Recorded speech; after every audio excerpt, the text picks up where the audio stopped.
Hey everyone, Richard here. It's time for a comic call, so let's just get into this.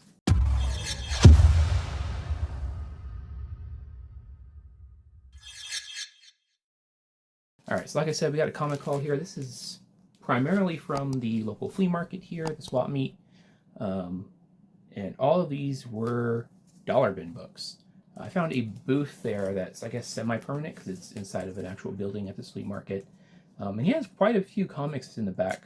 His pricing was all over the place. Some of his stuff was extremely expensive, and then other stuff was super cheap. And it didn't seem like there was any super rhyme or reason. He had some 90s stuff that priced out astronomically. And then found a whole bunch of 1970s for a buck each in a dollar bin. This first book is actually from the 80s. It's the only 80s book I picked up from him. Mainly just because it's a nice cover. It's Batman, $3.99, purely a cover buy. None of these were bagger boarded, so I haven't sealed them up or anything yet. Just got them in bags to protect them. But really nice cover.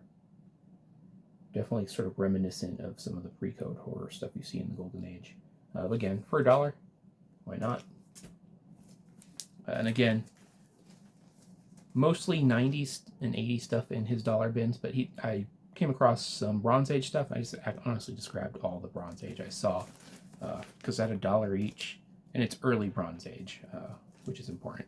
So we got Doc Savage #2. I believe this is 1971 or 72, somewhere in that range. All of these are in that range. But Doc Savage #2, again, for a buck. Doc Savage #4. That's a fun cover. Sort of that underwater scene. Luke Cage, Hero for Hire #7. It's a pretty cool one. It's got the like atomic blast right here, and it's a Christmas cover, so 2-for-1 special there for cover collectors. Again, $1. Captain America #156. It's the 1940s and 1950s Cap fighting, I believe. Most of these aren't superhero comics, just these first few are. This one's in lower grade, but again, for $1, why not? Nick Fury, Agents of S.H.I.E.L.D. #3. I mean, for early Bronze Age, I'll pick that up for $1 all day. Jungle Action #2.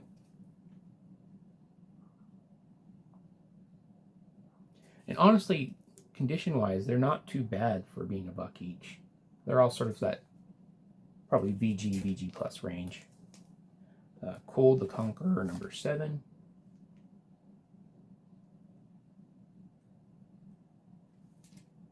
Another cool cover on that one. Then we got some westerns. Rawhide Kid #112. I don't mind picking up westerns when I find them because out here in Arizona they're pretty easy to sell in the antique booth that I have. So I always pick them up and throw them there for a few bucks, unless it's something I want to keep for myself. Western Gunfighters, Black Rider, Apache Kid, and Matt Slade #12. Gotta love the big banner 70s stuff. Gunslinger #2. This is a title I don't see very often, so it's kind of interesting just to run across it. The only DC book I happened to find in that pile, well, the only 70s DC book. They had a lot of more modern stuff. But Weird Western Tales #17. Got some Jonah Hex hanging person cover. Kind of early Jonah Hex, considering his first appearance I think is #10. So fairly early, and it's just a great cover. This one's definitely one I'm keeping for myself. And then the two books from there that I was actually very pleasantly surprised to see. Fortunately, this one has a little bit of a corner issue, but still, Captain Marvel #26. It's Thanos' first cover appearance. As you can see, there's a little bit of a corner issue up there. But again, I paid $1 for this, so first Thanos cover for a buck. Take that every day. And the last book, and easily the best one from that bunch of books, Night Nurse #2. If you know anything about Night Nurse, all of the Night Nurse issues sell for pretty good money. not a very common book. And most of them didn't survive, I don't think. So very happy to get that. I think it's like a 4-issue run, but it's number 2. But yeah, that's all I got from that flea market. And then this last book is a book that was sort of on my hit list for this year. There's certain books I'm actively sort of looking for at good prices. And this one actually came up on my comic shop, and I have some trade credits sitting there. So as soon as I got the notification that it popped up, because it doesn't come up very often, went in there, got it, paid all my trade credit for it. Not all my trade credit, I paid for it all in trade credit. But yeah, Katie Keene, Pinup Parade, number 1. Really, really happy, from 1955. Very thick book.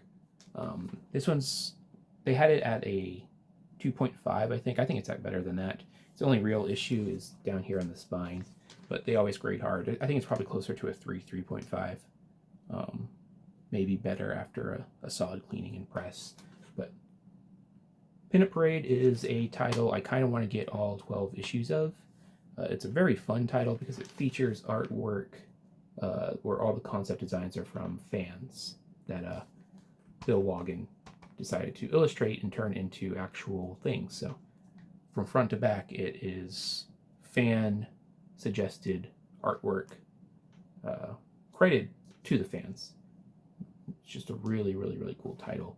And number 1 isn't super common to come by, especially one that looks this nice. And it being Katie Keene, they're often cut apart for the paper dolls and written in. And this one is complete and not written in. So very nice. Very happy to have this.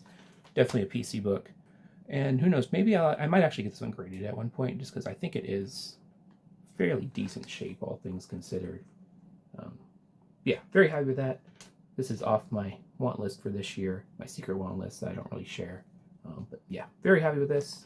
Hopefully you all enjoyed this quick haul. Just some stuff I picked up recently. Yeah, hope you're all well out there, and take care.